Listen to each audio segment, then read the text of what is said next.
Hello, welcome to The Print. I am Amana Begam Ansari.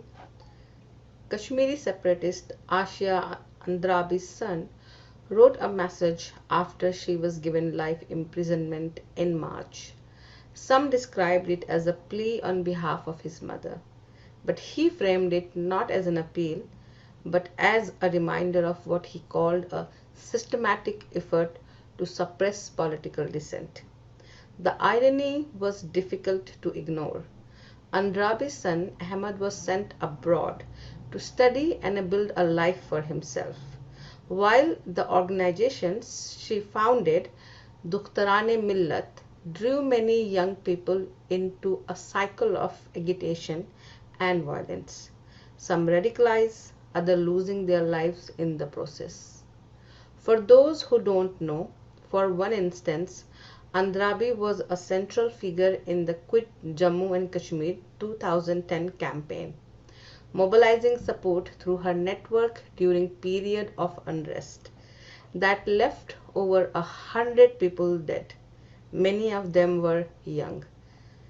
I was surprised by the relative absence of international coverage around it.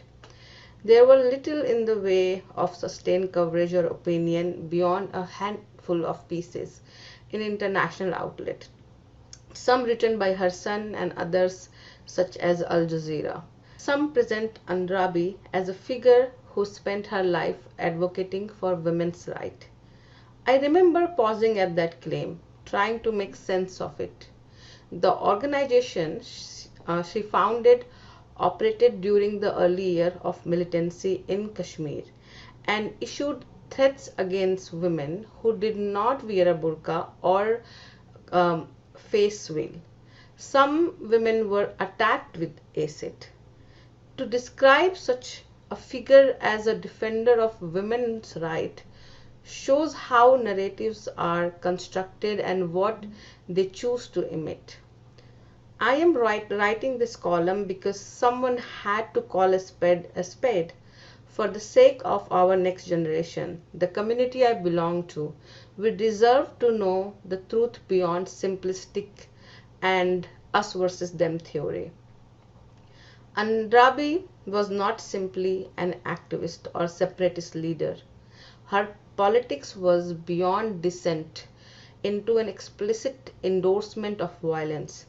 She openly admitted in her interview to The Guardian that she supports attacks on Indian police and soldiers, as well as inflammatory rhetoric directed at political leaders, including the assassination of the Indian Prime Minister. What set her apart from the other separatist voices was the framework she operated within. She saw the Kashmir issue not from a political angle, but for her it was rooted in a religious vision that sought to reshape the separatist movement itself.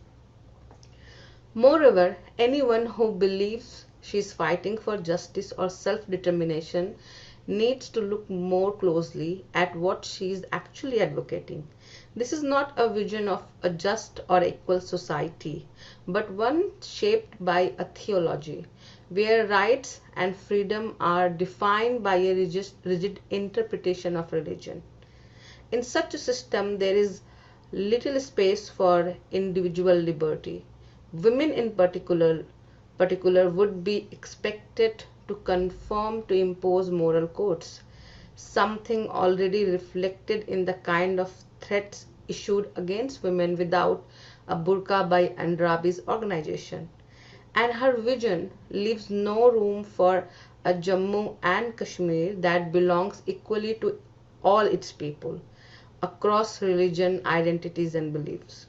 It, imagine a, it imagines a space defined by exclusion, not coexistence, a society not very different in spirit from Pakistan, but perhaps even more rigid in its ideological purity.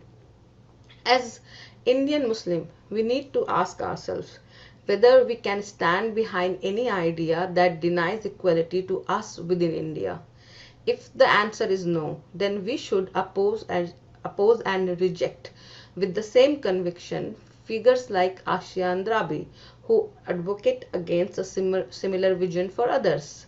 More to it, people like Andrabi, who present themselves as a defender of justice for Muslims, reveal a very different reality when you look closely. I remember first coming across her while researching caste dynamics among Kashmiri Muslims. It was striking to read how someone who speaks so strongly about Muslim identity and rights reportedly opposed her own son's marriage because the girl belonged to a Darji, a tailor family. That stayed with me. It exposes a contradiction we often ignore. It is easier to speak about a community's interest in public, to take a strong position against the other, but much harder to confront inequalities within.